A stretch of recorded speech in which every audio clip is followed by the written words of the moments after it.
what's your method on taking the boxer? What does a boxer need? So we talk about if someone say, okay, I want to box professionally. So where do you start them? Where do you start them? How do you start them? What is the mindset that they need to have? You got to start with your base. Okay? And along with the basics,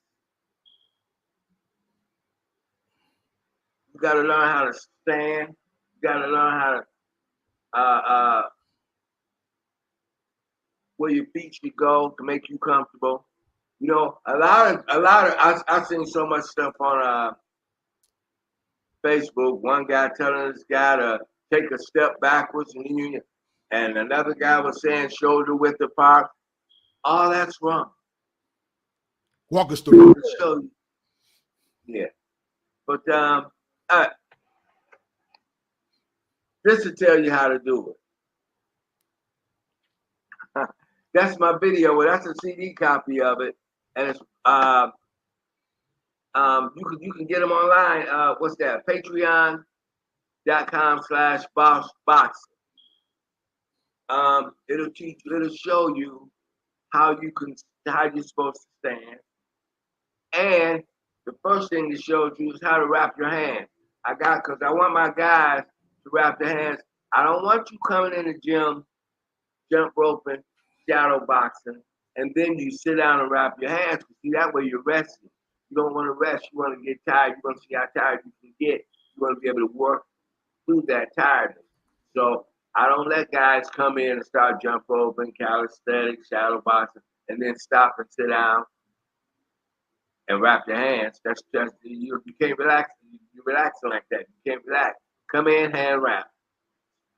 Then do your shadow boxing. Jump rope. A lot of them say, "Well, my hands are uncomfortable jump roping." I say, "Don't worry about it. Mine are too. Just keep jumping." And when I say mine are too, one thing about me, I can do. God has blessed me to be able to do everything my fighters need to do. So I lead by example. I tell them to keep up with me. I tell them to do it like I do it. And right now, what I'm giving my guys is this thing called the 5 minutes of funk. That's a warm-up. I call it my warm-up. I tell them to do it. Only a few of them can do it, but it's hard. Right. 5 minutes of funk consists of, I got a 6-pound jump rope and the ab wheel. And you're a boxer, so keep that in mind. So what I do, I get you real tired. You got 2 minutes to get 100 reps of that 6-pound jump rope and 30 on that wheel. Then you have to jump up, and you have 3 minutes left. You should have, because you only use 2 minutes, and it's 5 minutes of fun. You should have 3 minutes left, and then I want you to throw at least 500 punches. And what I'm teaching them is how to punch while they're tired, because a lot of them can't do it. A lot of them can't do it. And I'm not talking about the guys I'm teaching. I'm talking about a lot of boxers that's getting paid cannot do it. Yeah, we see it. And sometimes I turn it into the 6 minutes of pleasure, the 5 minutes of fun. On the 6 minutes, you get to sit down. You have 1 minute, like you have in the corner, to breathe the correct way. See, now I'm teaching you how to breathe. Right. Breathe the correct way so you can recover. And once you recover, you got to match your punch count that you had 3 minutes after you've done the wheel and the rope, but you're only going to have 2 minutes to do it. And it's pretty hard to catch, and you're going to be hitting the bag also. But the main thing is, once you recover, you shouldn't be that tired. You should be able to get your punches off or come pretty close to it. So a part of your training, I see this video right here, and I want to share this leg press video. How much? Guinness World Record for the boy.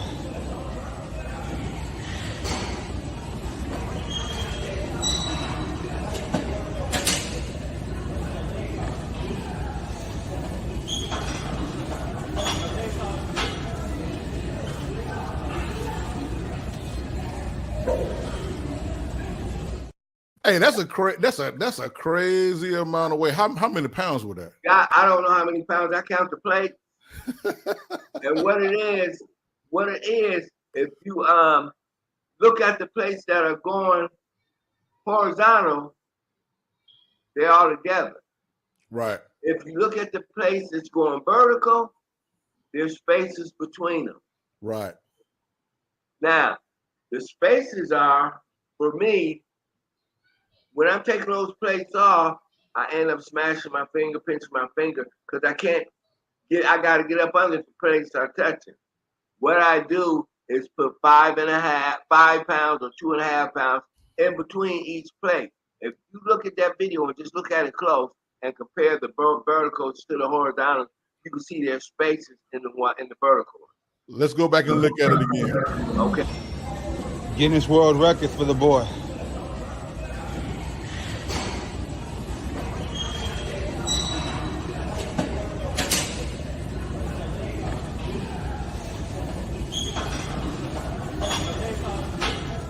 So I do see the spaces in between there, man. Right. Wow. Those are little plates.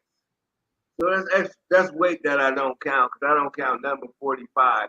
That could have been a 5. It could have been a 2.5. It could have been a 10. Whatever I can get to put under there, because God has blessed me to be able to do that.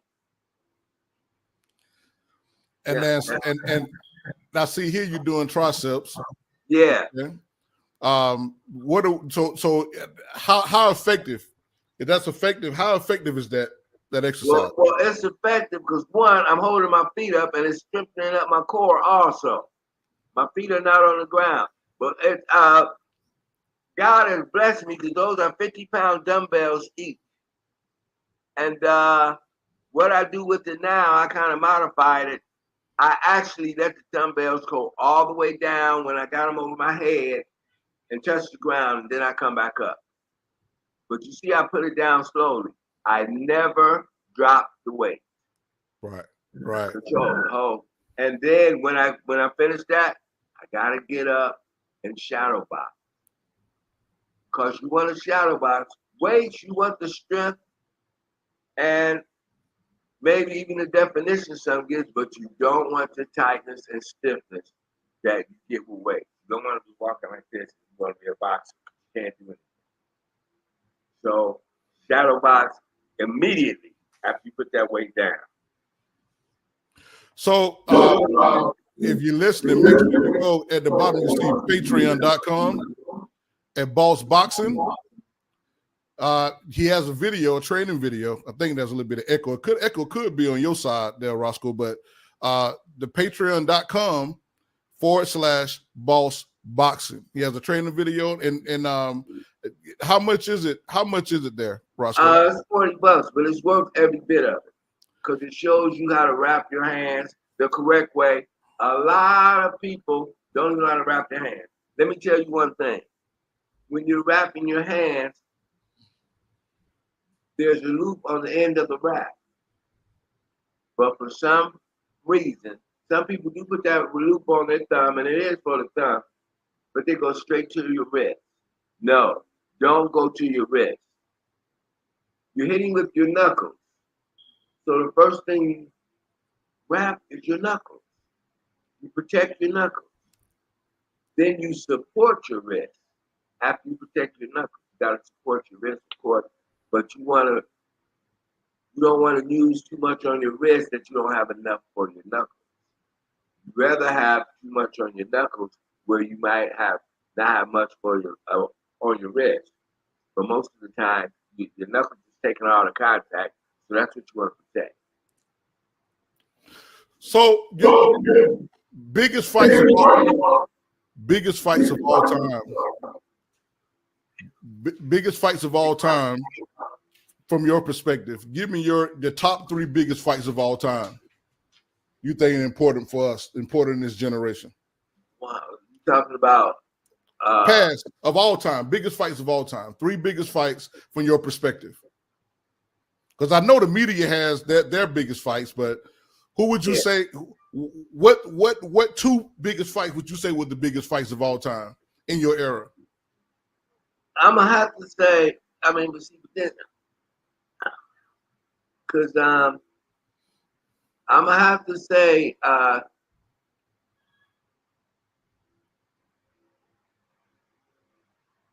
George. I'm gonna say George and Ali. But I want to put Ali and Frazier right there too. Right. Then I will have to say Leonard Hearns, because they were 2 undefeated bumping heads. Yeah. And then I'm compelled to say George Foreman, Michael Moore. Yep. Good fight. Hey, George Foreman came back. He lost it to Muhammad Ali, so I got that first from George Foreman, Muhammad Ali, when he lost it in 1974 in October. 20 years. Again, 1994 in October. He regained the heavyweight championships of the world 20 years later. Tell me any boxer, basketball player, football player, hockey player, tennis player, golf player, came back 20 years later and won the championship again. So nah. put that up there. Yeah. That's a staple